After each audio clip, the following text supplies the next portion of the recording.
Okay, welcome everyone to the side event on climate action in financial institutions. My name is Benoit Leguet. I'm the managing director of I4C, the Institute for Climate Economics.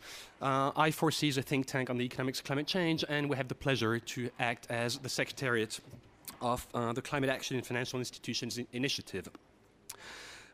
So I would like, before we set out, I would like to thank the co-organizers, the EIB, the European Investment Bank, and CAF, Corporación Andina de Fomento. I would also like to thank the UNFCCC for giving us the opportunity to host this side event, and the bingos for also providing this opportunity. So today we'll have, can we pass on to, yeah, thanks. Today we have an agenda which is quite heavy. We'll have first an introduction by Felix Burgel with CAF. We'll have a panel discussion after this keynote address, and the different panelists are sitting next to me. They will talk about the challenges ahead for the systematic integration of climate change within their institutions.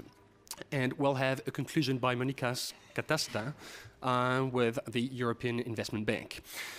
So without further ado, I would like to call Felix to give his keynote. Thank you.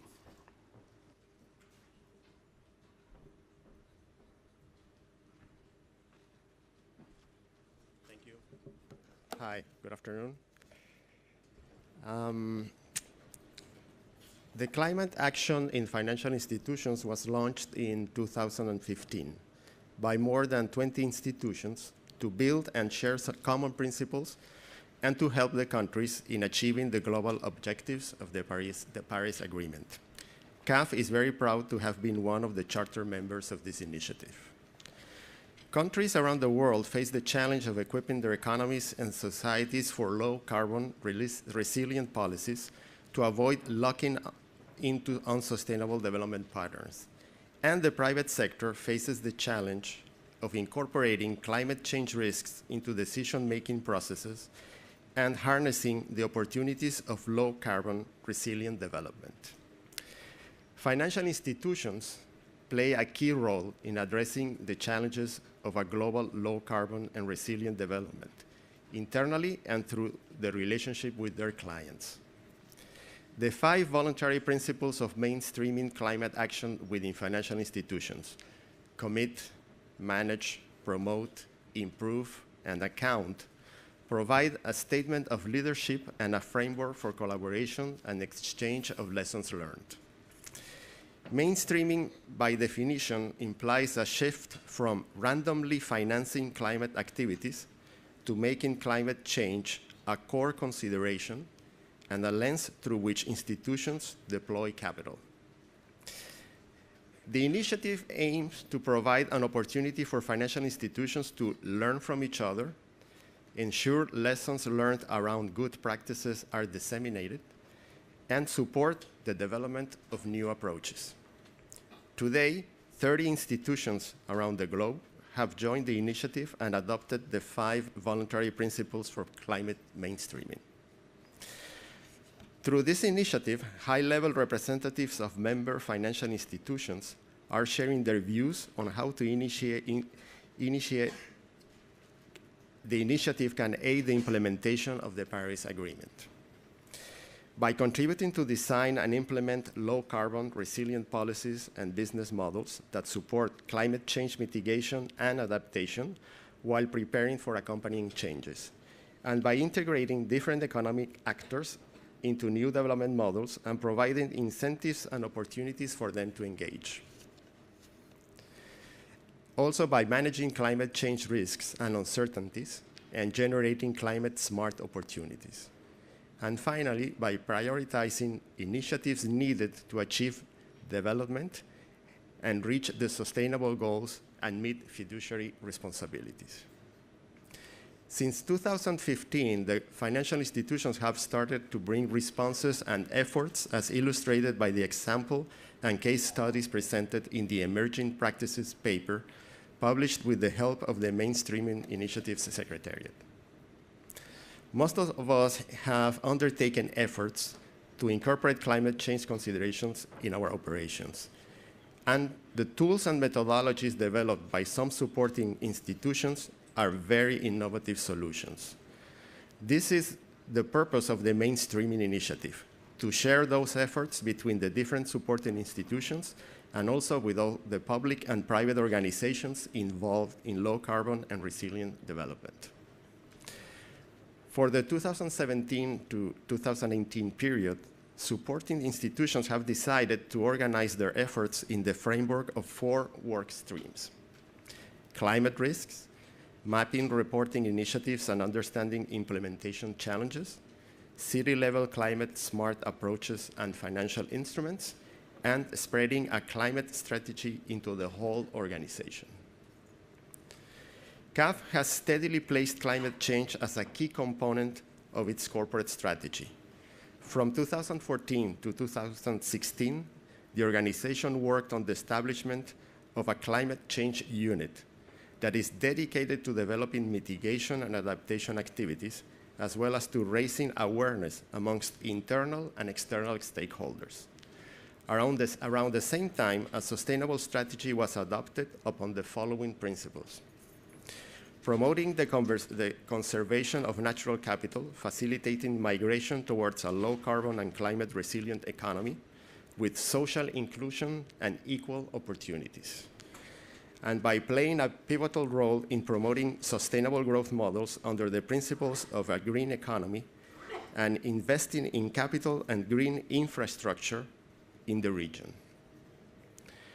For example, we promote environmental management aligned with the required productive transformation to move towards low-carbon economies. We incorporate environmental criteria in operations and finance investments in Latin America through an integrated approach to sustainability that incorporates economic, social, and environmental aspects. In the last 5 years, in more than 25 of the region's cities, CAF has carried out specific actions through financing, technical cooperation, and public-private associations within the framework of its Cities with a Future initiative, whose objectives is the sustainable development of urban areas. Since 2014, CAF has been accredited under the main UN financial mechanisms to address climate change issues: the Adaptation Fund, the Global Environment Fund, and the Green Climate Fund. Also, is an active member of the International Development Finance Club, IDFC, and CAF has participated in the definition and promotion of the common principles for tracking climate finance. According to this methodology, 25% of CAF's current portfolio is dedicated to green projects over the past 2 years in the areas of adaptation and mitigation. To conclude, we're pleased to inform about the launch of the online emerging practice searchable database. The database, developed with the help of the Mainstreaming Initiative Secretariat, will be a tool for supporting institutions as well as for the broader financial and business community. Thank you very much.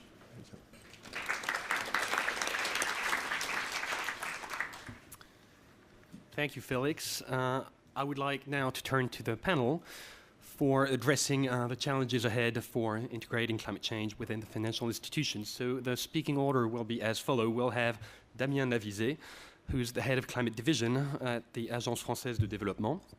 Then we'll have Terry McCallion. He's the director of energy efficiency and climate change at the EBRD. Stuart James is the managing director of the Group Government Affairs at HSBC. We'll have a read statement from Namita Vikas, who's the group president and global head, climate strategy and responsible banking at Yes Bank. Namita was not able to be here, but she sent a few words that we'd like to share today. We'll also have Pa Ousmane Georgiou, who is the director of country programming division at the Green Climate Fund, and Gaia Lawson, who's a senior associate climate finance with the World Resources Institute. So, Damien, if I may turn to you, a question to you.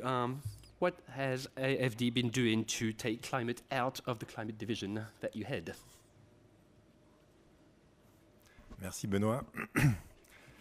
I'm delighted to be with you today to speak about this initiative and the fact that mainstreaming climate change into operations is a process which brings lots of benefits.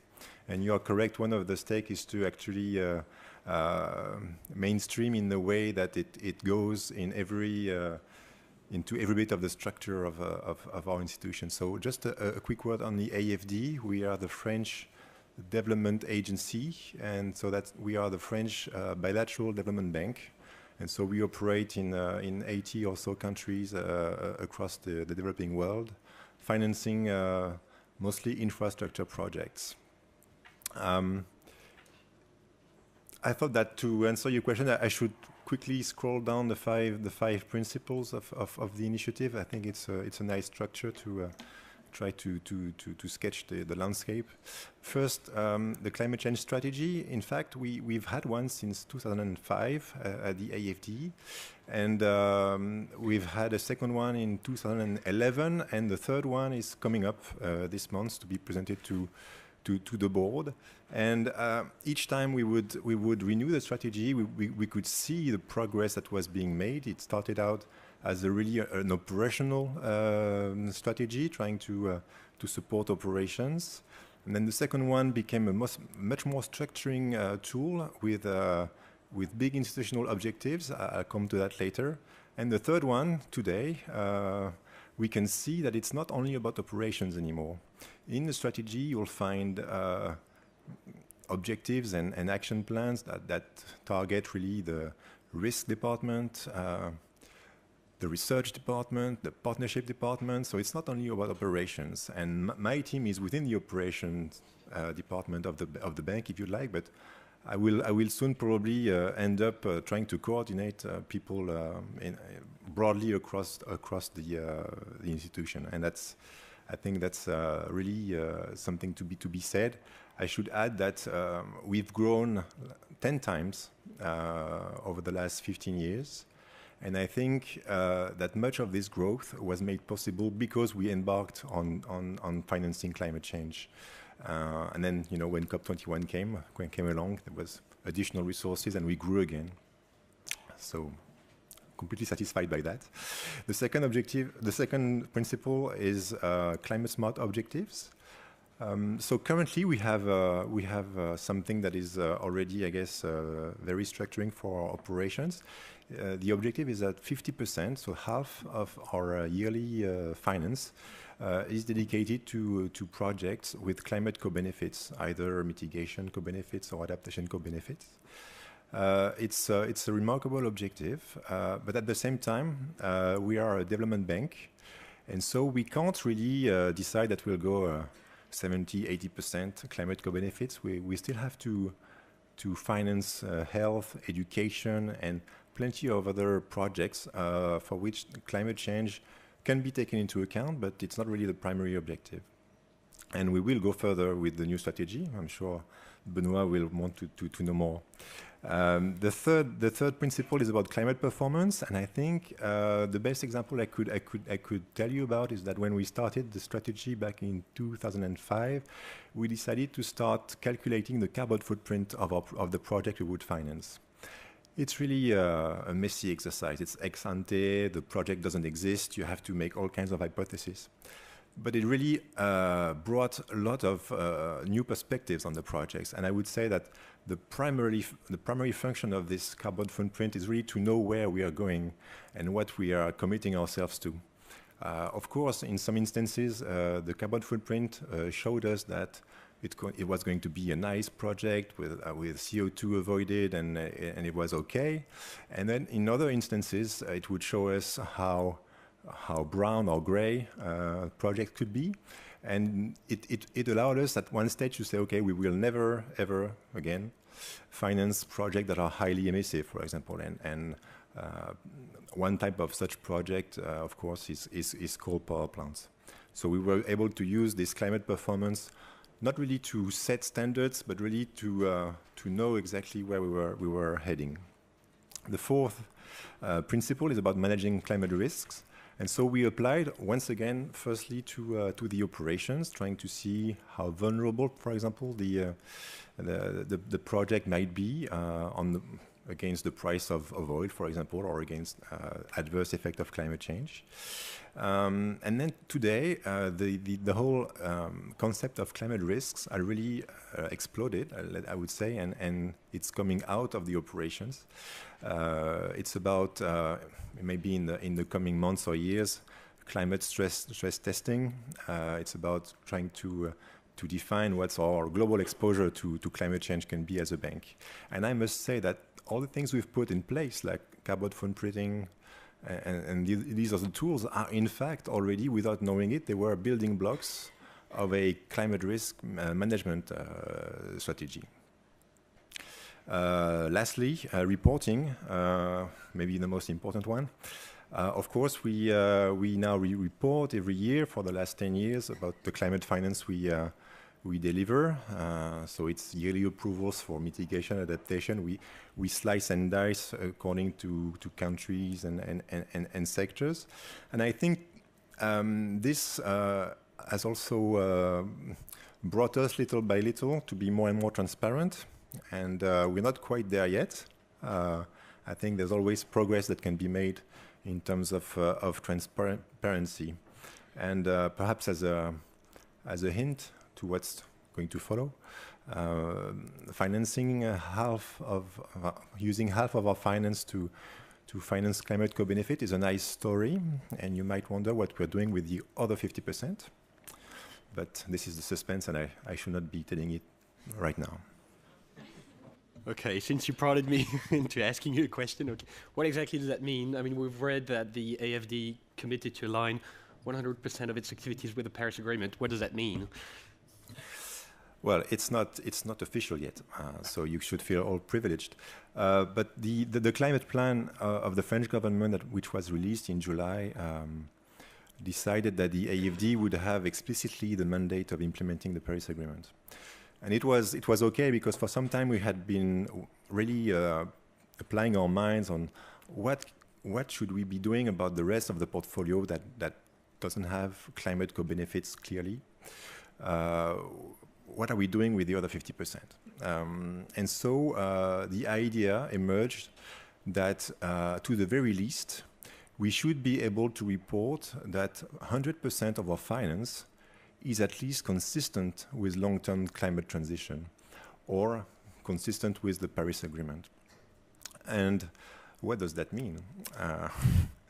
That's the second half of the question. It means really thinking differently about the projects and climate change.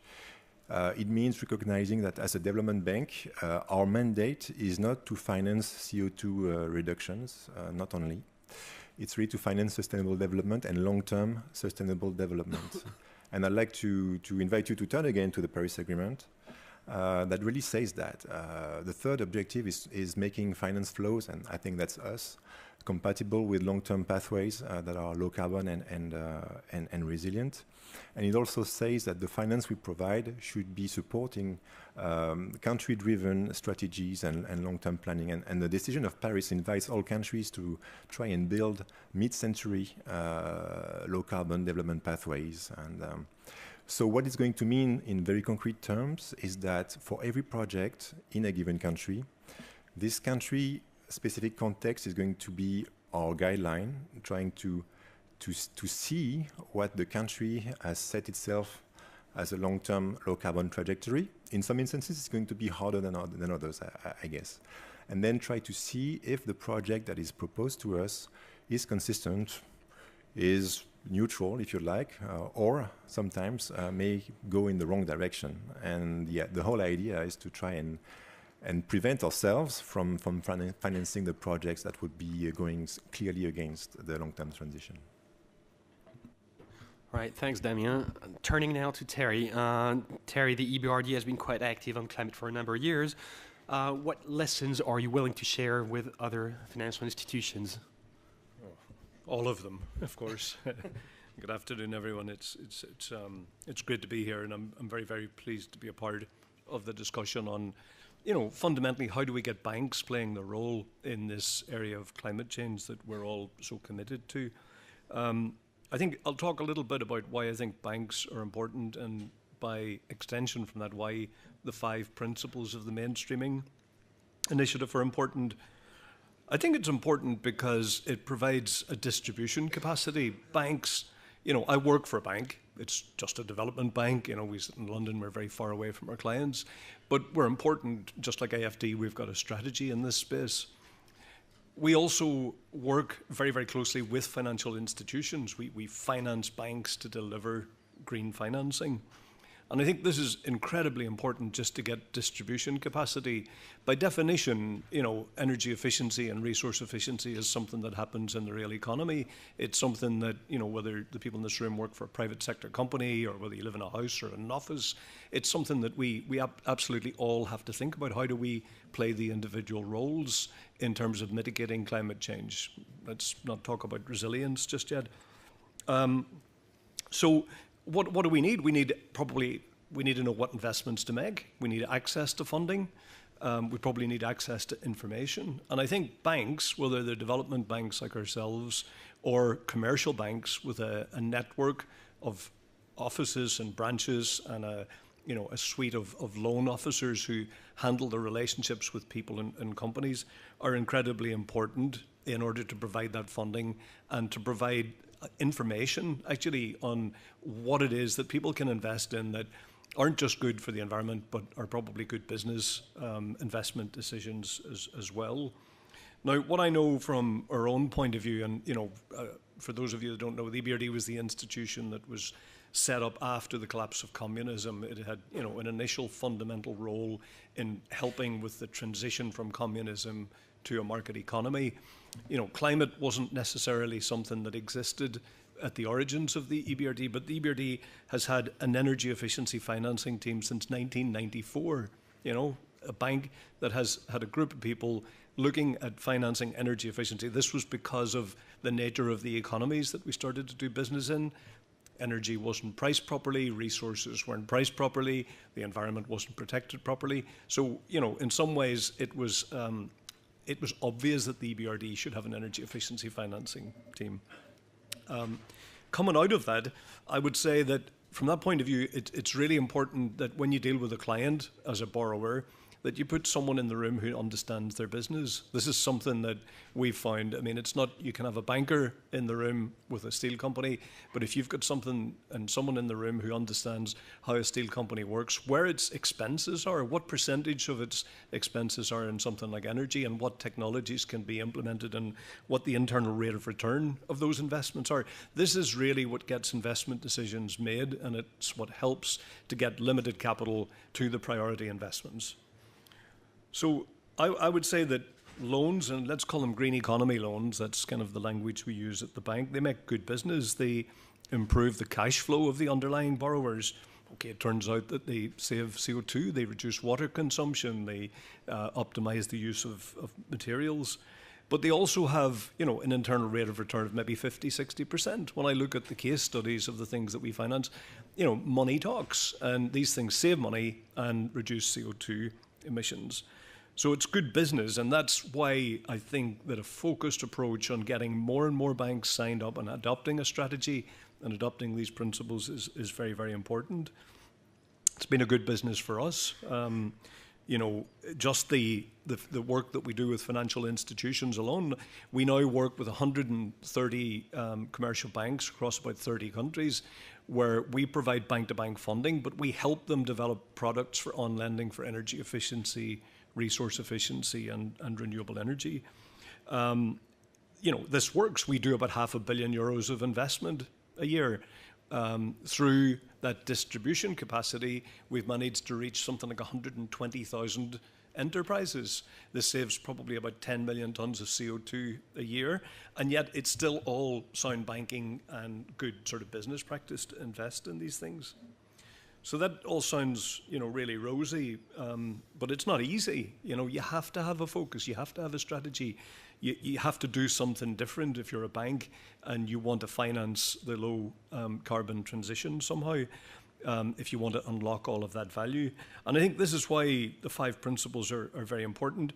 They're not exactly the same as the way we at the EBRD went about it, but we started very, very early, and we had other drivers, right? Not necessarily climate initially. Climate became the key focus of what we do. It became the business model that we apply. And the business model that we've used works. I mean, we've gone since the early days from having a few % of our business in things like energy efficiency and climate change mitigation to about routinely 30% of our business, and that's around about €3 billion a year. Before the Paris Agreement, we committed to scale up to 40% by 2020, and we're on track to do that. We're actually we're there already, but I don't think it's a slam dunk yet. We have to keep innovating and developing new products so that we can consistently keep 40% of our business at that level. But just like when I talked earlier about the value of having a banker in the room that understands the sector, I think this is all very, very much about the value and how you unlock the value. It has to be interesting for banks, it has to be interesting for companies to invest, and you have to sort of create value. I mean, one of the values for me, for those of you that don't recognize my accent, it became a little bit embarrassing for me to go home to Ireland and tell people I was a banker after the crisis in 2008. So I sort of adopted a new persona. I now tell people I work in climate finance, and this turns out, I think, for all the banks in the room and the banks signing up to this initiative, they can get out of an embarrassing situation of calling themselves bankers by saying they work in climate finance. But I think it's very, very much about value related. That's just a funny thing. That's the side value to me.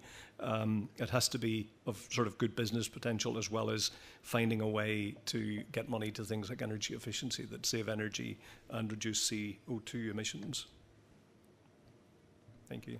Okay, well, thanks, Terry, and thanks for underlining the value of engaging on green finance, both at the corporate and the personal level. I understand. Turning to Stuart. Stuart, HSBC has been involved in a number of international discussions on climate change, on climate and, I would say, green finance in broad sense. How have those international discussions informed your approach to mainstreaming climate change? And if I may ask you, especially in facilitating access to finance for local actors and or subnational, let's say, cities, for example. Thank you very much, and pleasure to be with you all. In terms of the journey that HSBC is on, it's in many ways very similar to what we've heard from Damien and Terry. The one thing I'd add to that in particular that I think any large organization needs is real leadership from the top, from the CEO. Our CEO, Stuart Gulliver, I think got religion on this a few years ago, and roughly around the time of COP21. And I think it was the targets and the fact that there was a political agreement to actually really do something that made him realize that if that was to be achieved, then private sector actors needed to be a huge part of that solution, and it was going to have a profound impact on our business. So that leadership from the top is extremely important. Then I think before you can really mainstream something, you need to seize it in the corporate center, if you like, and really work out what it means for you. And that's where I think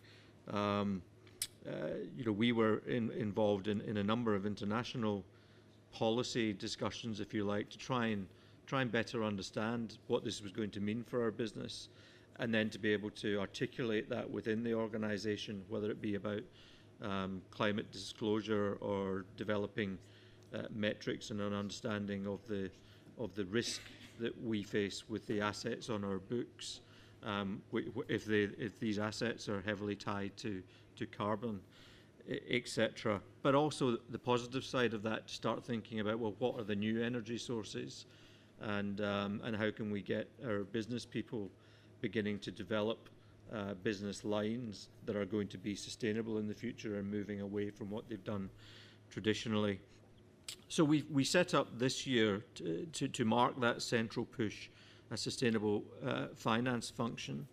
And that has, in true bureaucratic design and fashion, got a number of satellite efforts in the kind of key geographies that HSBC has. For those who don't know, HSBC's in roughly 70 countries across the world, and you know, we have a 250,000 employees. So actually getting them to understand what this means for them is no small task.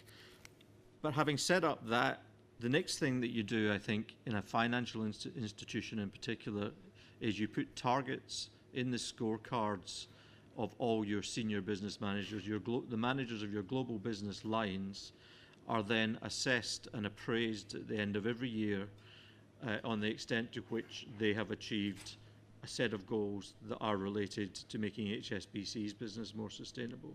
And we have started that process, and it will move inevitably from being relatively qualitative as we try and grapple with the issue to much more quantitative targets that our senior managers will be asked to meet. Then you roll it out, and rolling it out involves training. Most banks like mine have relationship managers for all their key large clients.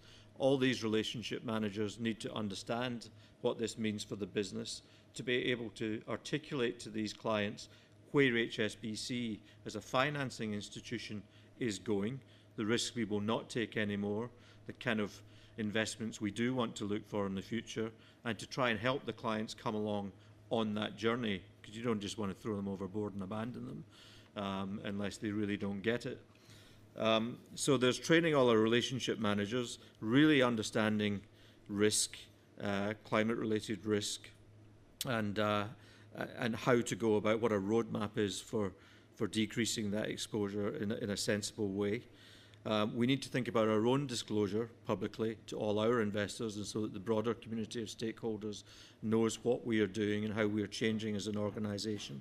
And we've been working with the task force that Bloomberg and Mark Carney set up to try and define how that should look.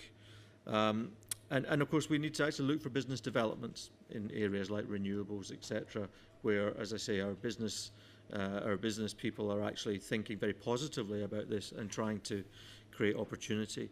Now, this has been a bumper week for us, as it were, because we chose, as a result of all that sort of bureaucratic process I've just described, to try and get the organisation moving. We've defined, if you like, a set of targets for us this week, which you know, we timed that with COP in mind, and some of you may have seen it.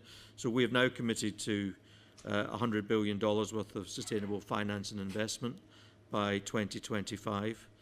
100% of HSBC's own electricity usage will be derived from renewables by 2030.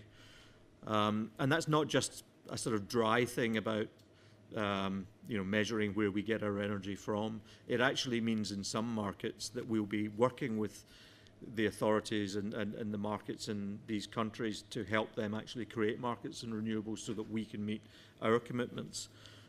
It means discontinuing, financing of new thermal coal mines and also coal-fired power stations in developed countries. And fourth, we are going to fully implement and be at the vanguard of the disclosure work, the task force on climate-related disclosure. And we really want to be, if you like, a leader in defining what is useful disclosure for the investor community and the broader stakeholding community out there. And also what we need, and we can maybe come on to this a little bit later, from our clients in order that the bank's disclosure can actually be meaningful. So there's a big job of work to be done there.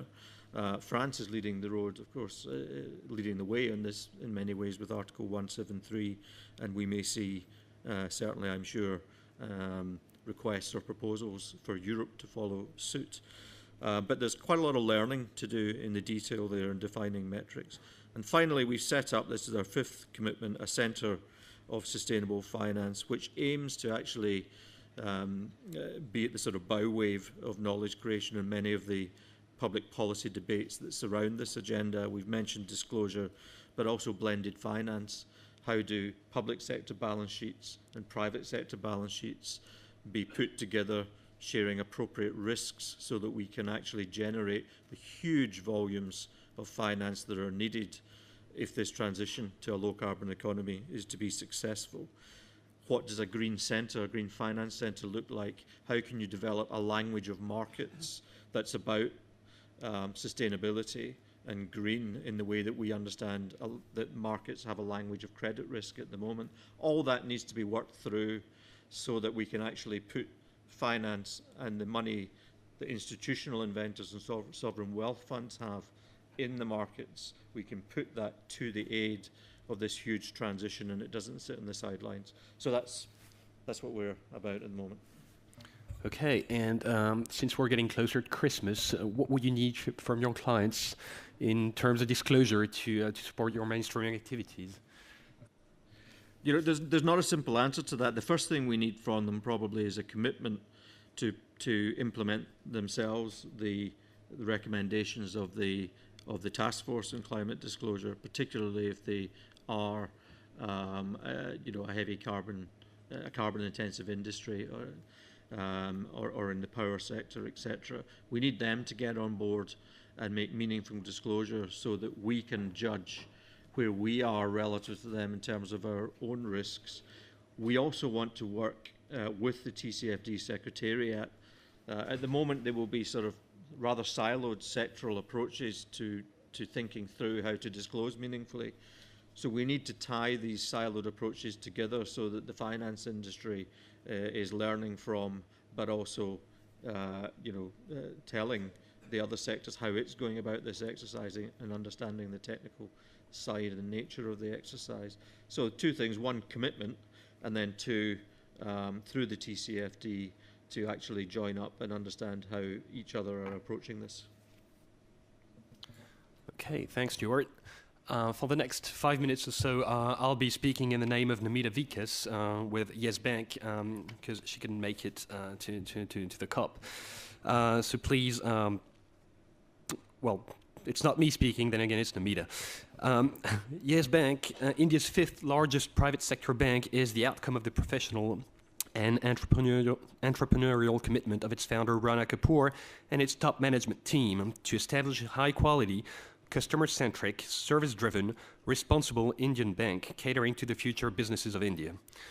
Yes Bank has been playing a pioneering role in creating an inclusive and resilient financial system in the Indian banking sector. Becoming a supporting institution to the Climate Action and Financial Institutions initiatives seemed like a natural fit for Yes Bank, which has been actively involved in the initiative right since its inception in 2015. Climate change is real and is affecting businesses across the globe. Strategically responding to the opportunities presented is extremely critical for ensuring healthy business bottom lines and creating a shared value for the environment and communities. The principles for mainstreaming climate action serve as voluntary, non-binding and aspirational guidelines for financial institutions like Yes Bank to move further in adapting to climate change and promoting climate-smart development. The principles would certainly move the needle in the right direction by steering a global action to level the playing field. So with that was her statement. I would, on the side, I would like to thank Yes Bank for submitting 4 case studies to feed into the database.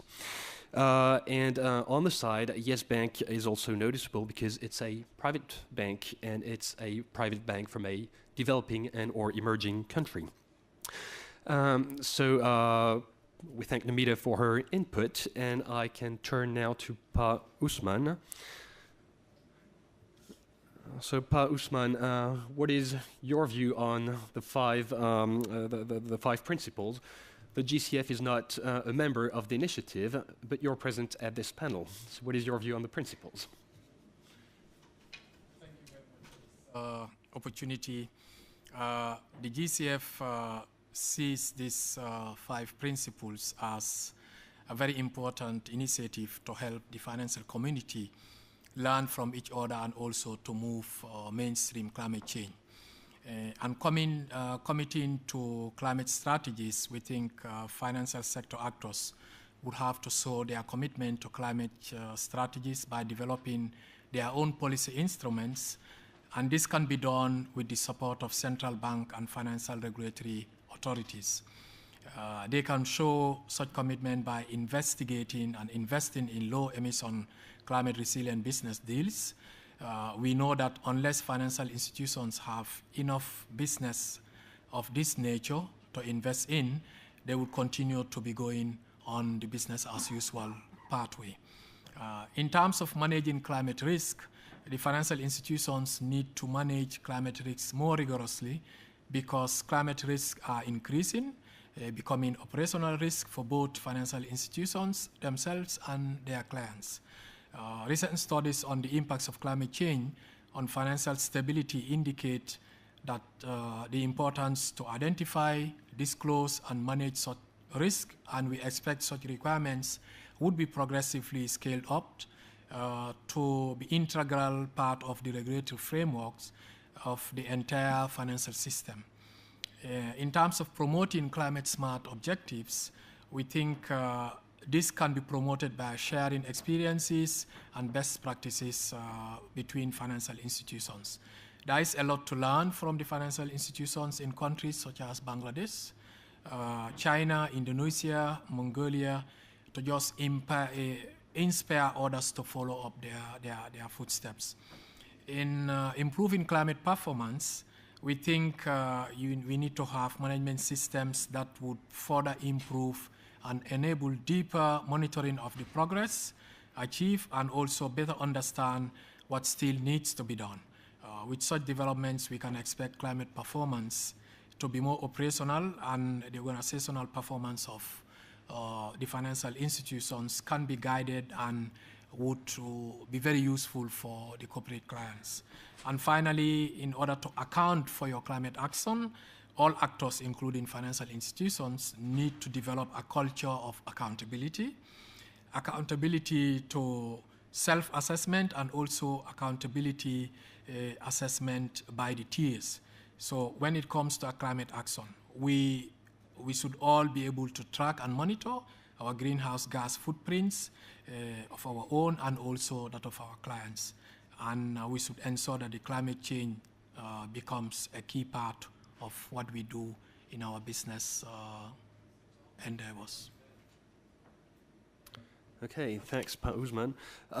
Question to you. Does the GCF intend to engage with accredited entities or already engages with accredited entities to make sure that climate change is actually becoming part of how they do business? And if so, how? Yes, we do engage with accredited entities, and the GCF is committed to help the operations of individual financial institutions through their accreditation process and development of projects that support a paradigm shift to low-emission, climate-resilient development pathway. And in the GCF accreditation process itself, the initial step is supporting the financial institutions to become effective enabler of an irreversible and growing low-emission and climate-resilient real economy, as the accreditation process requires them as candidates to develop and implement a robust environmental and social safeguards, including gender policies at both institutional level and also at project level. This requirement is cascaded to be applied to beneficiary financial institutions as part of the program financed through the international accredited entities such as the EBRD and SEF, Sustainable Energy Financial Facilities. For example, many of the financial institutions did not have gender policy at the project level in place, but we had to develop and implement it to comply with, they had to develop and implement it to comply with our requirements. And as you know, women in developing countries are the most vulnerable, and they also are affected by the impacts of climate change. The GCF strives to push for developing and helping underprivileged women get better access to finance in their countries. One example is the Zag Bank from Mongolia. When they submitted an energy efficiency program to the GCF last year, we restructured their program by incentivizing the Zag Bank to provide better financial terms to women-led medium and small-scale enterprises compared to the male-led counterparts. So the bottom line is that the GCF does not approve proposals that do not have a very clear linkage to climate change and sustainability. So this is how we work with the entities. All right, thank you, Postman. Turning now to Gaia. Gaia, the WRI has been working on mainstreaming climate finance within financial institutions for a number of years. Any lesson you would like to share with the audience and with the panel, possibly, as to how institutions can help support not only climate action, but the broader transition to a low-carbon and climate-resilient economy? Yeah. Thank you very much. My name is Gaia Larson. I'm from the World Resources Institute. And we have been engaging on this issue for a while. I was actually just looking at a report with a title, something along the lines of Mainstreaming Climate Action at MDBs, and it was from 2005. So we are very happy to see that this is continued, this conversation is growing and now has gotten real momentum, I think, compared to 10 years ago or 12, whenever that was written. And really, mainstreaming is, I think, now the issue that we need to think about. If by mainstreaming we mean, making essentially all financial flows somehow align with our global goals, which, as was mentioned before by the AFD. A lot of focus has been paid so far on, at least within the context of the UNFCCC, which is where we sit, on how do we account for climate finance? What is climate finance? How do we track it? How do we make it comparable with our, and that is very important, clearly, and we need to be able to continue and to make sure that everyone is on the same page when we talk about climate finance. But at the same time, climate finance can't be the focus in itself if by climate finance we mean things that are specifically focused on, for example, solar or wind. We also need to be looking at the rest of the portfolio. And the Paris Agreement actually did recognize this in Article 2.1c, where it spoke about how all financial flows really need to be aligned with our low carbon and climate resilient future. And so what we're thinking about right now at WRI a lot is how do you count that? What metrics do you use? What methodologies? Because clearly there are actions you can take to help mainstream, and I think the principles do a good job in catching sort of the general actions. On the one hand, targets, on the other hand, kind of minimum standards, and sort of they can help you move in the general direction. But how do you monitor that and measure that and compare between institutions? And so I think there's several different kind of strands of work right now where people are trying to get at this question, and it hasn't been solved yet, for sure.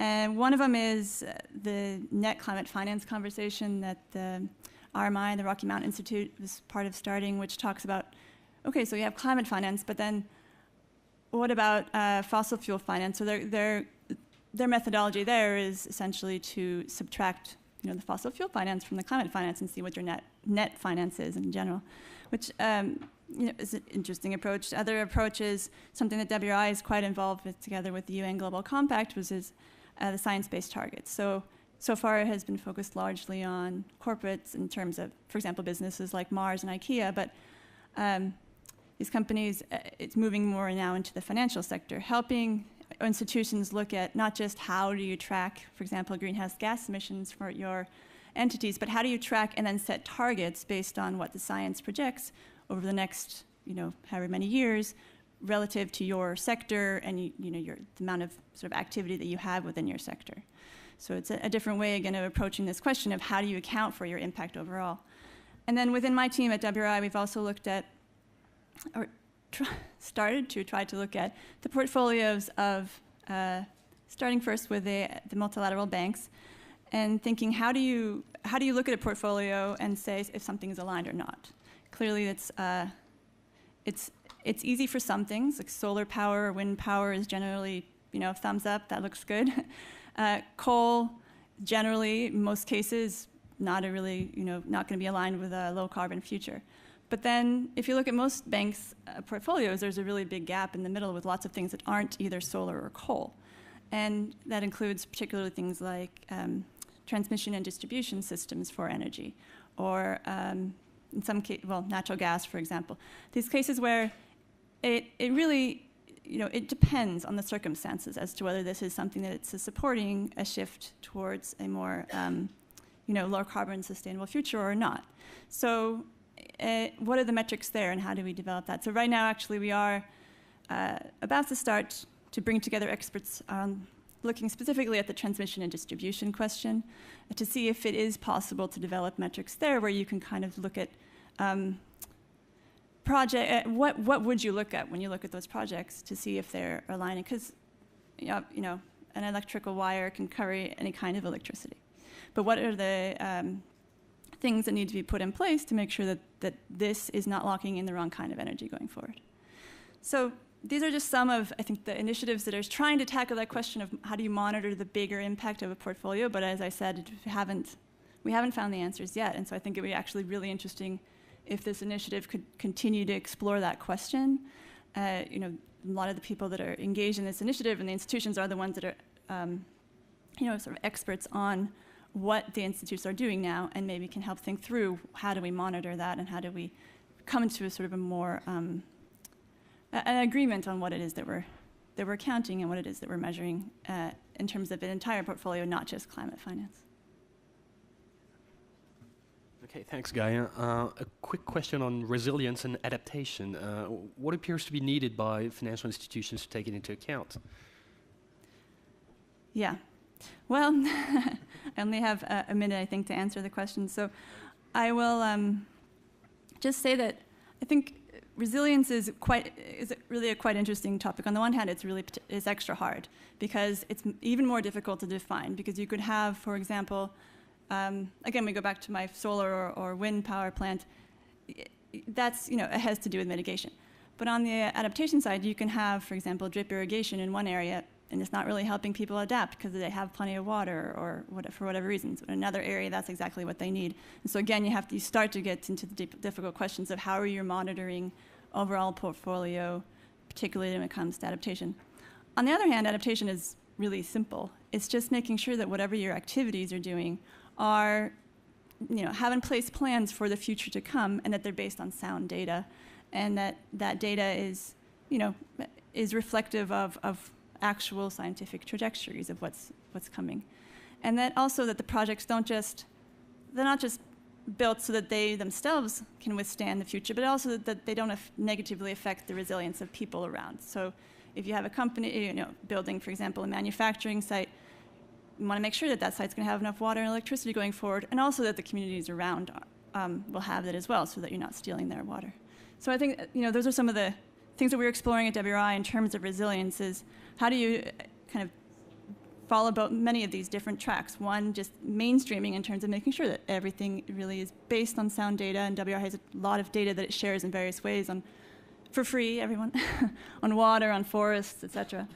And we're just launching, or have recently launched, something called blanking on what it's called, but it's basically bringing together all of our data, Resource Watch, sorry, into one place where you can look at deforestation and water availability, et cetera, around the world. And then on the other side of adaptation, helping to also look at, okay, what metrics are we actually using to define adaptation, especially also when it comes to things like the GCF and an adaptation fund where they're supposed to be funding adaptation. Well, what is it they need to be funding in that case, and how do you measure that? So. All right, thanks a lot. Well, the speakers have been extremely disciplined, which means we have a bit of time for Q&A, for interaction with the audience. It looks like we don't have roving mics, but there's other... Do we have roving mics or not? All right, excellent. So does anyone have questions? What we'll do is we'll take a number of questions in a row, and the panelists, they can be targeted or very general questions, and then the panelists will answer whichever question they want to answer or not. So if I could ask you to introduce yourselves, first name, last name, and affiliation will be enough, and ask straightforward questions. Stefan. Yes, hello, thank you very much for your presentation. My name is Stefan Bösner from the Stockholm Environment Institute, and I want to rebound on what Gaia was saying. I think we all can agree in this kind of room that new coal power plants are almost always bad for the climate. And I appreciate that now banks have started to mainstream climate consideration into their planning. But I was wondering how banks see this kind of danger of carbon lock-in, where not only coal power plants, but like investing in new infrastructure, gas pipelines, LNG terminals, and how this kind of, if you finance these kind of infrastructures, that would lock in carbon emissions for 10, 20 years to come. And I was wondering whether this kind of carbon lock-in consideration is also part of your planning in the banking sector. Thank you. Thanks. There is another question, right? There is one in the back with a mic already. Please, since you have the mic. There is one behind you. Yeah, shall I go first? In the back, yes. Hello everyone, my name is Niels Hazekamp from both ends, based in Amsterdam. Thank you so much for these very interesting presentations. I was wondering if you could elaborate more on how much fossil fuels already have actually been phased out, divested, how you want to call it.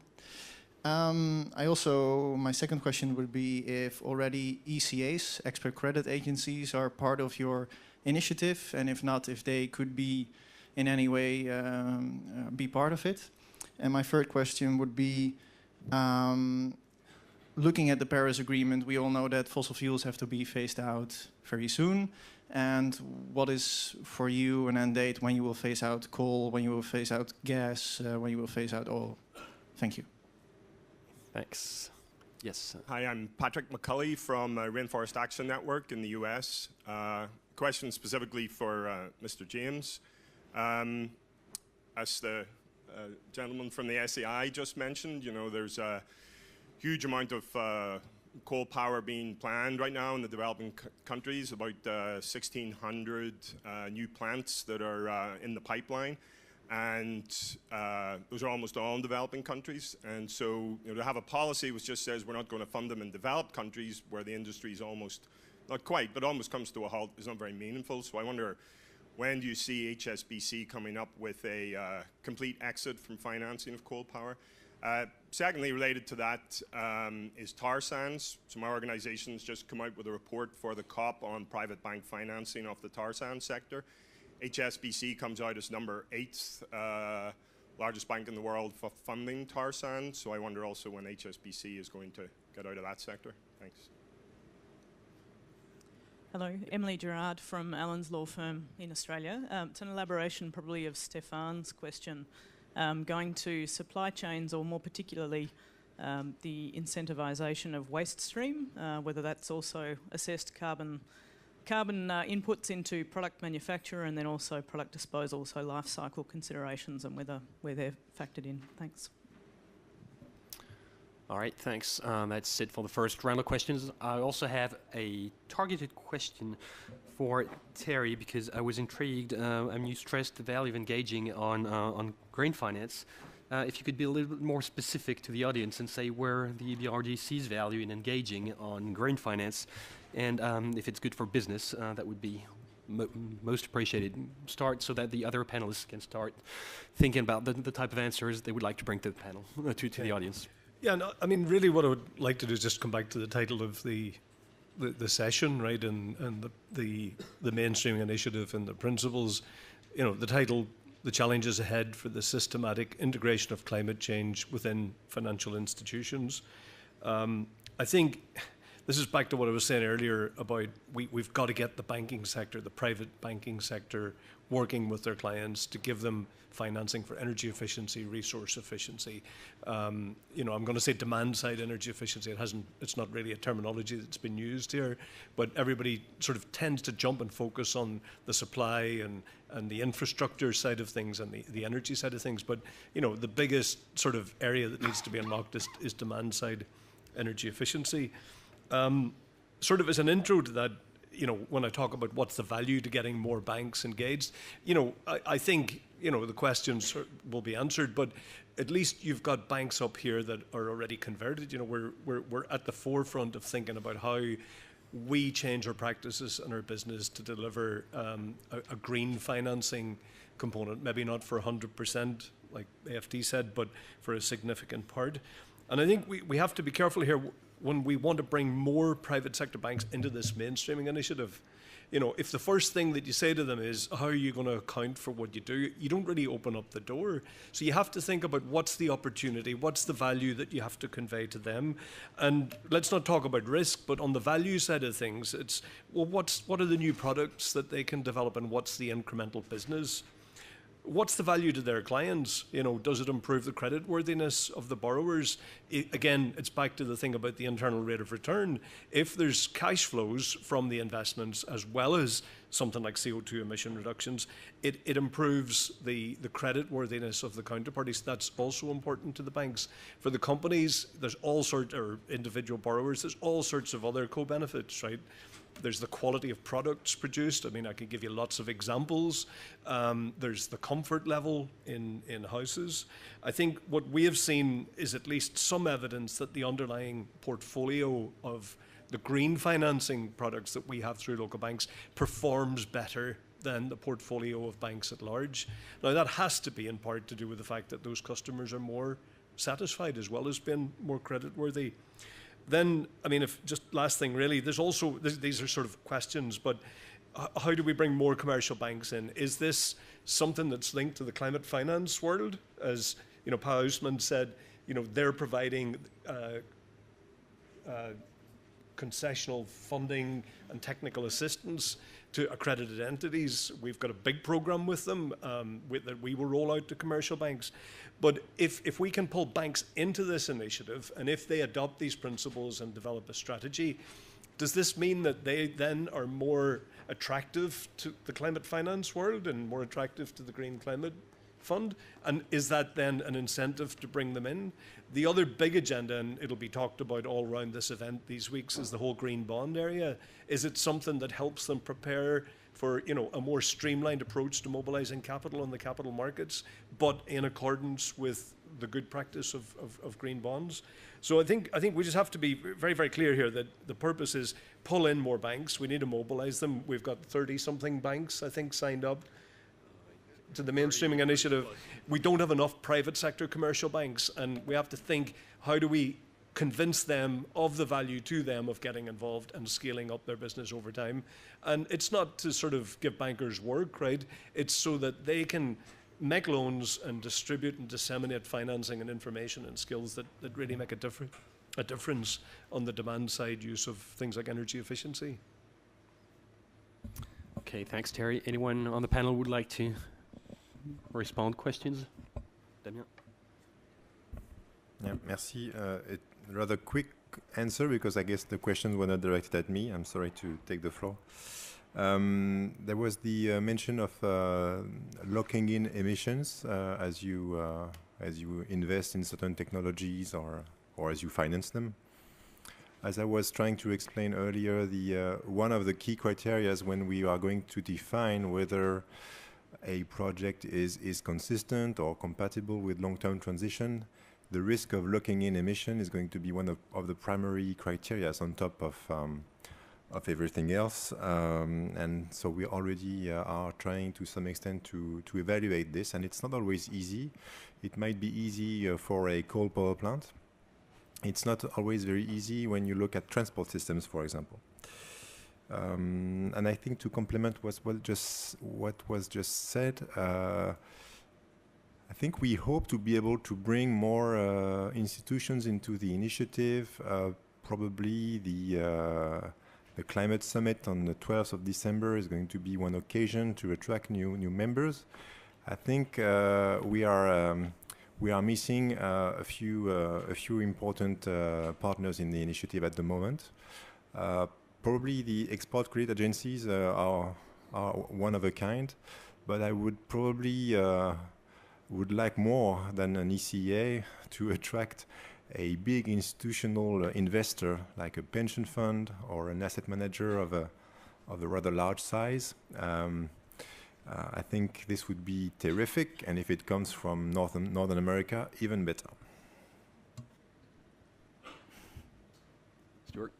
Yeah, thanks. Well, obviously, Stefan, Niels and Patrick all mentioned issues that were addressed to HSBC, certainly relevant for us or indeed any large financier. And I mean, you're quite right, and I take the point that in time we will want to extend the sort of approach that we announced this week for developed countries as far and as widely as we can. That's the direction that we want to go in. But at the same time, you will be aware that there is if you like, a debate, or we live sometimes a little bit in the world of grey, particularly in the poorest developing countries, about the extent to which you can, if you like, deprive them of the ability to move up in their development if they have resources in the ground. And obviously we want to, as a bank, to be involved with them in trying to exploit natural resources as much as possible.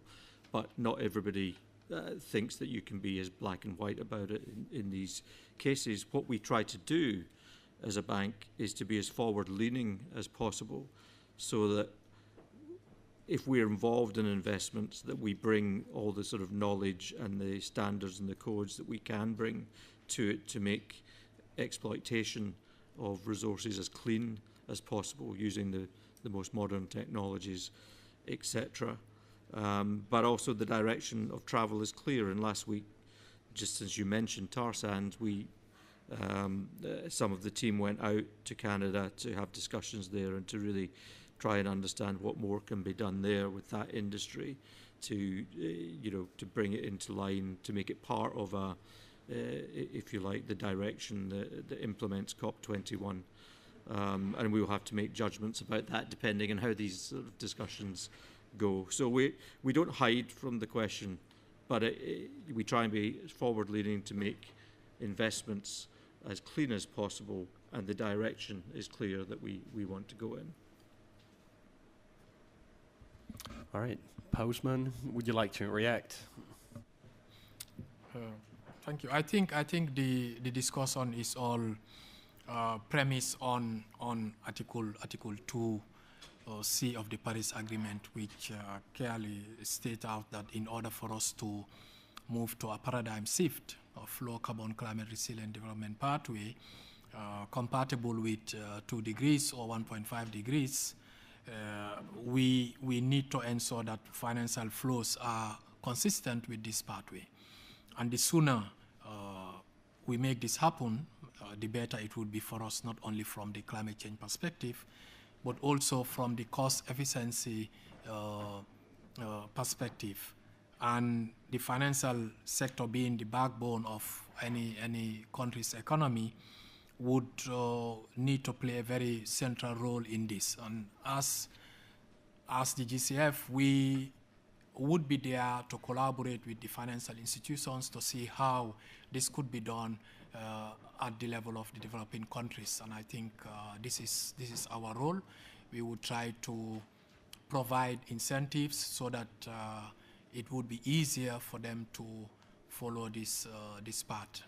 And I think as we move forward, we would have more financial institutions joining in the bandwagon, and things would move towards the decarbonization of the economy by the end of the century. But it has to be a gradual process. Thank you. Okay, thanks. Gaia, anything you would like to react on? No, I mean, not really. I agree that it goes back a bit, I think, to this question of how do you measure whether investments are supporting the future that we want, and that it's sometimes more complicated than initially meets the eye in the sense of what countries will need going forward and what they won't. That includes infrastructure, gas-related and not. And it comes down into many ways to local context, etc.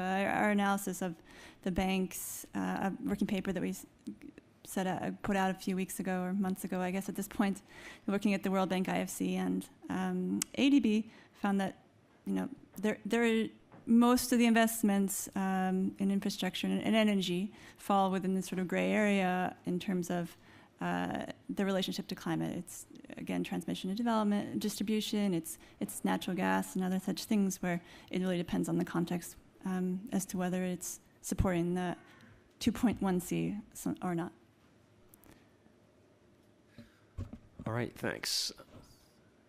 One comment from Damien. Yeah, just maybe just to pick up on the questions that were left unanswered and You don't have to answer all questions. No. But I thought I shouldn't. But since nobody else did, maybe I can say a word. The question on phasing out fossil fuel and by what date, it's a very tough one, and it relates back to what Kaya just said. Although we have decided in 2012 to not finance coal anymore, we have still not decided to stop financing natural gas, even though it's really a very small portion of the portfolio. And sometimes I'm almost glad we didn't decide to do so so far, because in certain national contexts, we won't get the renewables we need without putting in some natural gas capacity to balance the grid, and so it's not always clear cut. And the timeline is not always clear-cut as well. If you take the example of an emerging economy or a least developed country, I think it's tricky to decide that from our perspective, by 2030 we'll stop. So it's we'd love to. We are just not sure. It's completely one size fits all. And perhaps the question on the waste streams, I'm not sure if I'm going to answer it correctly. It's part of our portfolio that we'd like to develop this idea of circular economy. It's true that I think it's related to energy efficiency or saving resources, saving materials, so the impact is great. And I guess, like for energy efficiency, it's also a very tough business model to sell to bankers sometimes. And I think we have progress to make in this area. Okay, thanks, Damien. Terry?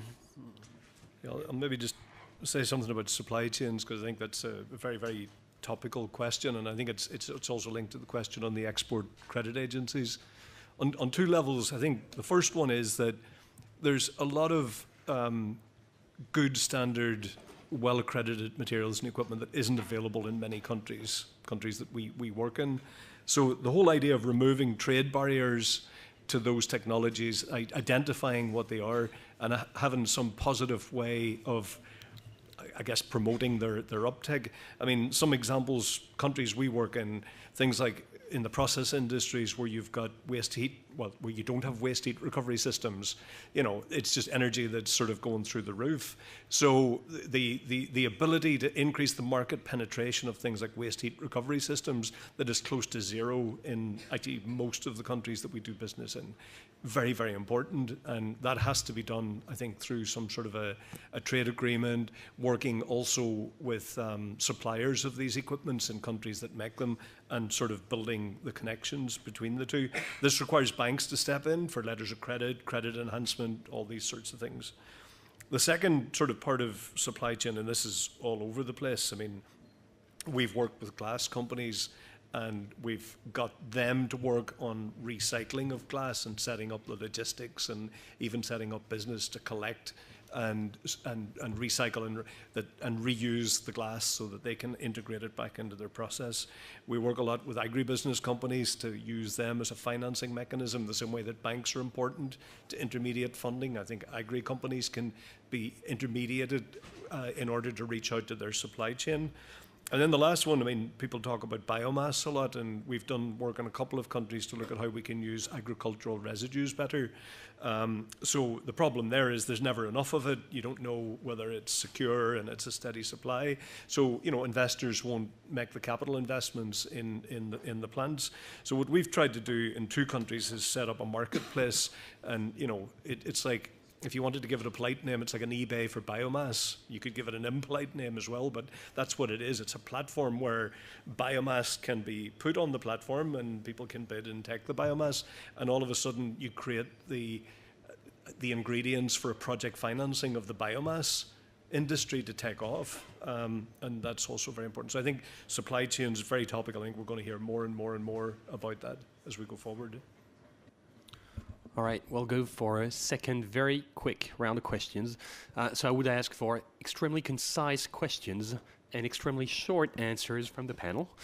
Yes, we have 1, 2, and 3. That's it. Thanks. Robert Gibson, Hong Kong University Science Technology. Question for Gaia. What's WIRI's thought on infrastructure which is linked to carbon-intensive discretionary activities? So luxury hotels where you have to fly a long way to get to them, or cruise liners. You haven't talked about that side of the equation.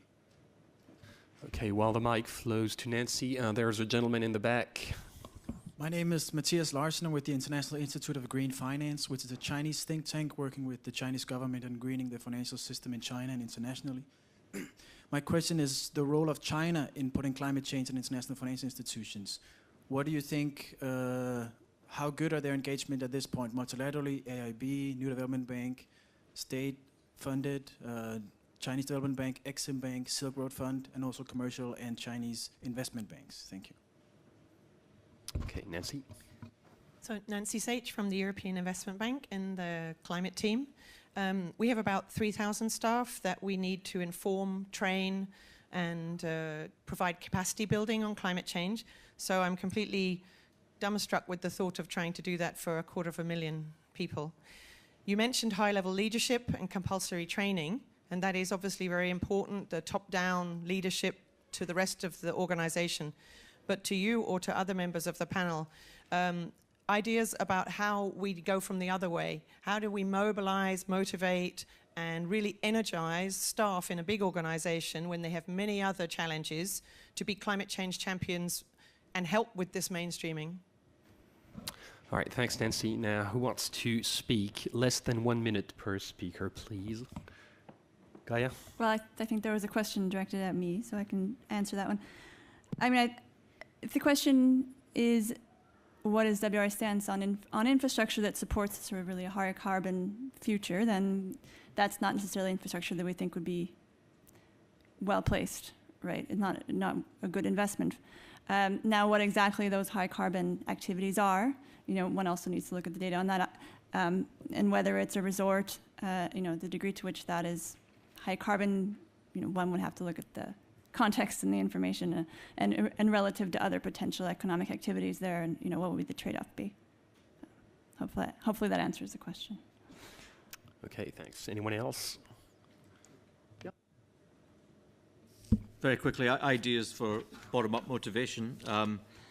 Some things that I've seen tried, sort of Dragon's Den type ideas for the best sort of ways to develop business opportunities and ideas from within the bank.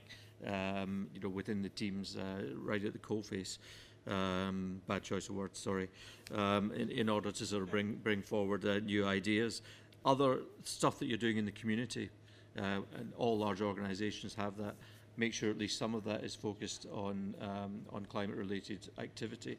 And finally, tune in to your families. Most millennials these days are looking in terms of the way they think about their careers, the management of their money, etc. They're very aware of these issues, and I think they too can actually make most of your staff see the world differently.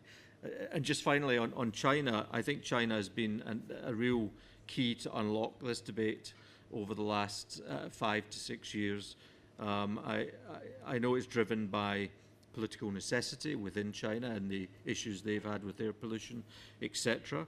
But I think they really are leading in the international community often. And I think in particular, for example, of the, I think it was 9 institutions signed about 18 months ago, a greening the financial system paper that essentially showed how from centrally China was looking at ideas to green the financial system, but also then pushed it down into municipalities, etc., to get everybody on the same page.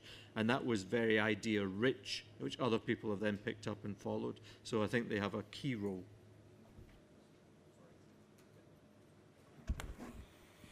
Thanks. Yes, maybe just to echo what's just been said, experience has shown that to keep up the momentum across the staff, you have to really keep on training, keep on recalling the key messages. But I do believe in the also in the existence of a tipping point, largely driven by leadership and also institutional objectives.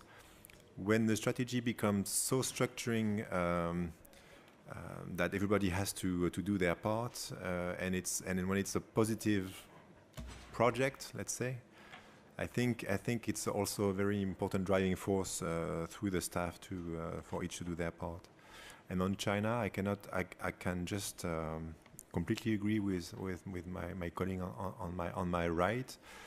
The China Development Bank is actually a member of a club of 23 development banks, which the AFD also belongs to. It's called the International Development Finance Club, the IDFC.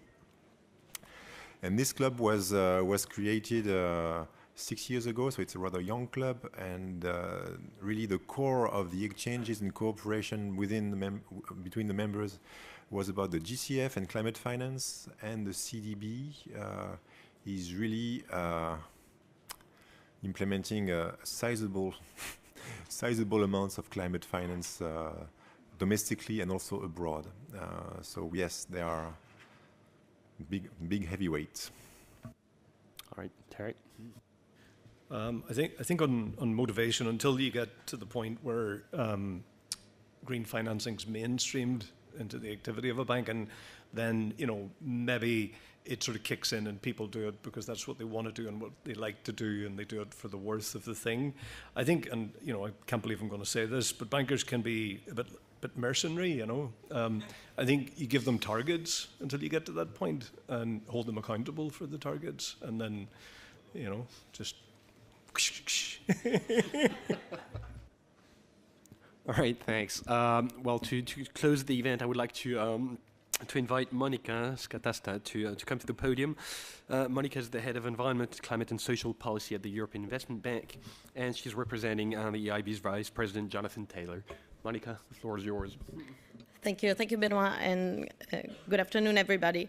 I'm really going to try to summarize everything that has been said. It's impossible, but I think we've had really an excellent exchange today. And one of the things I would like to remind us of is the sixth unspoken but highlighted principle at the launch of the five principles 5 years ago, i.e. walk the talk, make it happen. And I think that today's event demonstrates the progress, demonstrates that we've been walking the talk. There's a long road ahead of us, and indeed there are some challenges, but when you give yourself challenging and ambitious objectives, challenges is what you have to face, and that's what we're trying to do together. So trying to draw some conclusions here today. First of all, the big call on all of us to really take a holistic view with regards to climate action and look beyond purely climate finance, the targets that all of us, and as Terry was just saying, we have to put for ourselves, because otherwise the institution is not going to follow, but to ensure that we really have a way to make sure that climate considerations go through everything we do in the institution. And many of you, starting from HSBC, IFD, have talked about the importance of leadership. We've just mentioned the importance of leadership from the top. Indeed, the importance of leadership support for a climate strategy for the institutions is fundamental. But in addition to this, and this is what we saw for the launch of the EIB climate strategy in 2015, in addition to this, what you have to do is bring the whole institution with you, is motivating, is making awareness, is training, and it's actually motivating really the people and providing them with the incentives to make sure that everybody is committed to the objectives of the strategy. And this is what we're experiencing now, and what we've experienced over the last couple of years with the definition of our climate action plans that really define what everybody, every single service in the bank has to do, not just to develop the pipelines, but to look at climate risk, to look at the risk at project level, at portfolio level, to look even at the footprints in terms of the operation of our buildings. So that's the extent to which we are going. And I think that what we have also heard is the importance of considering, when ensuring that this mainstreaming really takes place throughout the institution, is to ensure that we consider the multiplicity of objectives that our colleagues are facing, and how do we make sure that the climate action and the climate action objectives are made compatible, or when trade-offs exist, these are understood and in fact made into a narrative that the colleagues can live with and can operate with. So I think that in this sense, really we're all working towards the goal of making all our financial flows compatible and consistent with low carbon and resilience future and pathways. In this sense, the announcement by AfD that in the future, really the selection of projects taking into consideration the compatibility is important. I think that we had a number of questions along these lines coming from the floor, and I think that we have to consider some of the instruments that we have at our disposal. I'm thinking, for instance, with regards to EIB, our our emission performance standards that de facto rule out our support for coal, the incorporation of shadow price of carbon in our economic analysis. There are ways in which we can help make the right decisions. But the issue of compatibility with the pathways, we need to also think of how we can do. We are now asked to do it urgently. We are COP23, COP24. We really have to see a stepping up in terms of ambition, and we need to urgently decarbonize our portfolios because of the long asset lives of what we invest in to a very large extent. We need to urgently address climate risks today and not just wait for the future, as we said, both in terms of our projects and our portfolios. And indeed, we're all grappling with the recommendation of the task force and trying to understand how we can look at the risks for our portfolio. But as WRI reminded us, we need to do this not just quickly, but credibly. And the issue, therefore, of focusing on designing and devising metrics on impacts that we can understand and communicate and credibly measure. The issue also of designing and agreeing on a common language. We've been hearing about climate action finance, then we heard about green finance, we hear about sustainable finance, we hear about portfolios that are in line with the low carbon and resilience pathways, and these all mean different things, and it's important that we are cognizant of that and we find a way to explain the differences in language and speak the same language to a very large extent. Somebody was talking about China's role. Indeed, this issue of building a common language is an area where also EIB has been very active, and I invite you all to an event on Saturday where EIB will be discussing the work that we're doing with the Public Bank of China in identifying and mapping their definition of what constitutes green with the definitions by the MDBs and also the green bond principles. I think this work on languages and metrics is fundamental. Now, we have therefore an enormous challenge ahead of us. We cannot do it alone. The whole objective and logic of today is to do this through partnerships, to do this through shared knowledge. And in this respect, the Climate Action in Financial Institutions initiative is a fundamental step forward, both with regards to the launch of the Climate Mainstreaming Practices database. This is accessible to all. We invite everybody to go on it, and not just financial institutions, by the way. We've talked about the importance of sharing these practices with our clients, not just the financial intermediaries, as EBRD rightly pointed out, the importance of working with the financial intermediaries through which we reach clients, but all our clients. There may be something for everybody in this database. What, therefore, I think it's important to do at the end of this event is to invite others, other financial institutions, but also other institutions in general for which this type of logic might be useful to really join the initiative in terms of the financial institutions, but also go on the database. There may be something for everybody. One thing, indeed, that I also want to underline is something that EBRD also said with regards to the importance, when we speak to others about the importance of mainstreaming, of making clear what the value proposition is, what's in it for them. And there's a lot in taking into consideration some of the aspects that we've just discussed that may make a difference, a positive difference for our clients, of whatever nature they are. So I'm going to stop here. I think there's enormous food for thought in everything that has been said.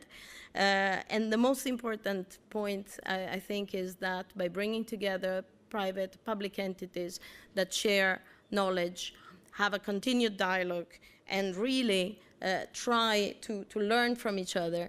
By doing this, and actually probably only by doing this, we can really move the goalpost and finally hope to be able to consider climate change in everything we do. Thank you.